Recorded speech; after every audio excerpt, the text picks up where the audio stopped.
Hindi na halos makabangon ang mga tsuper dahil sa sunod-sunod na taas ng presyo sa produktong petrolyo. Ang ilan namang pribadong motorista balak ng magbisikleta dahil sa mahal ng panggasolina. Narito ang unang balita ni Nico Wahe.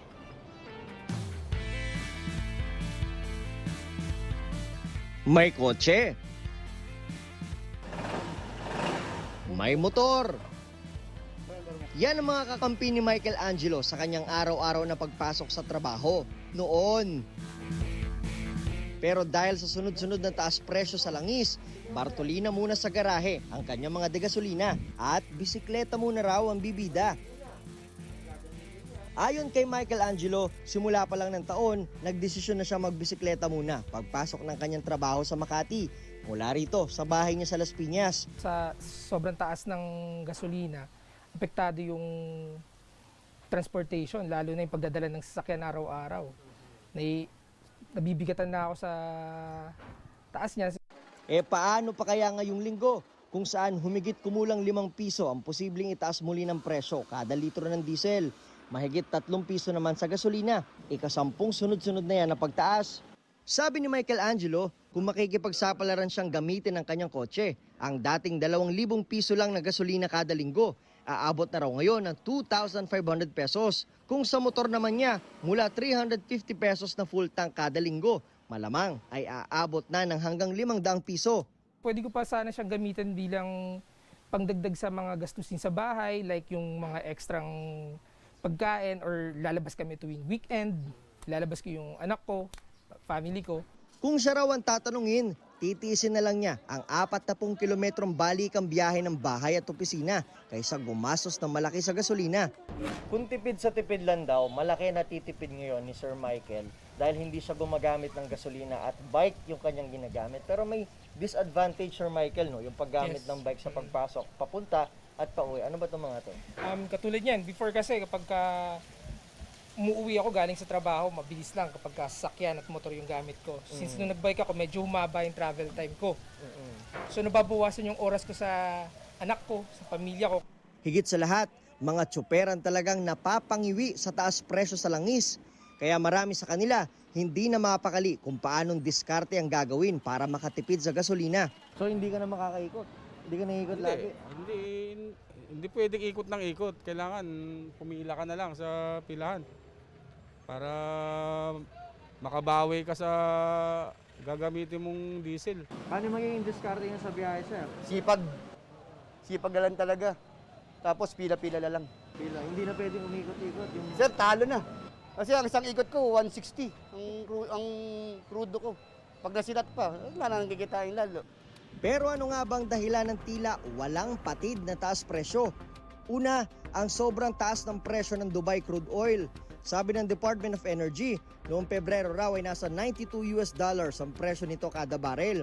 Pero base sa kanilang huling monitoring noong March 3, nasa $116.19 na ito. Ikalawa ay ang kakulangan ng supply ng langis mula sa bansang miyembro ng Organization of the Petroleum Exporting Countries o OPEC na nagre-regulate ng supply at nagtatakda ng presyo sa world market.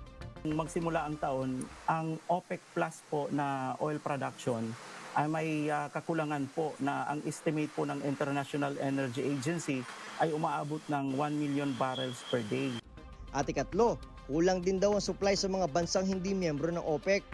Hindi pa raw direktang naapektuhan ng supply natin ang kaguluhang nangyayari sa pagitan ng Russia at Ukraine. Ayon sa DOE, 5% lang o 5 million barrel per day ang sinusupply ng Russia sa mundo. Hindi rin daw tayo sa kanila kumukuha ng langis. Pero panigurado, magkakaroon ng paghihigpit sa supply. We will also be expecting that the OPEC Plus, including the non-OPEC member countries who are our suppliers outside of Russia, will actually slowly meet that demand. Kasi definitely, mawawala po yung market share na yan ni Russia kung sakali ma-sanction yan. At pupunan po yan kasi market share po yan at may kukuha po talaga dyan. May isang solusyon na naiisip ang gobyerno para hindi tayo maipit sakaling magkaroon ng supply disruption sa langis. Pinagpaplanuhan na ng Department of Energy, Philippine National Oil Company at mga private oil company na magkaroon ng Strategic Petroleum Reserve Program. kung saan mag-iimbak tayo ng reserbang langis na magagamit natin sa mga emergency situation.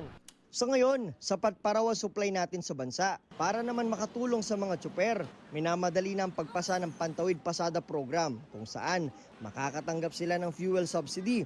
6,500 pesos pero hiling pa rin ng mga transport group. Taas singil din sa pasahe lalo sa jeep. Gusto nilang ibalik sa 10 piso ang minimum fare o kaya itaas ito hanggang 12 piso. Siguro kung ma-approve man yung 10 o 12 pesos, maunawaan tayo ng ating mga kabayan sapagkat lugmok na ang transportation na industry, lalo na kami nasa hanay ng jeep, sa taas ng presyo ng ating petroleum product. Gaano man kadiskarte ang mga Pilipino, hindi may iwasan na may panahon na isasagad ang ating pagkalugmok. Tiyak nang tataas na naman ang presyo ng langis, pero ang ipinangako ng gobyerno na fuel subsidy at iba pang tulong, hindi pa tiyak kung kailan darating. Yan ang unang balita. Nico Wahe, buong puso para sa Pilipino. Kapuso, mauuna ka sa mga balita. Panoorin lamang ang unang balita sa unang hirit at iba pang award-winning newscast sa youtube.com/GMA News. I-click lamang ang subscribe button. Sa mga kapuso abroad, maaari kaming masubaybayan sa GMA Pinoy TV at www.gmanews.tv.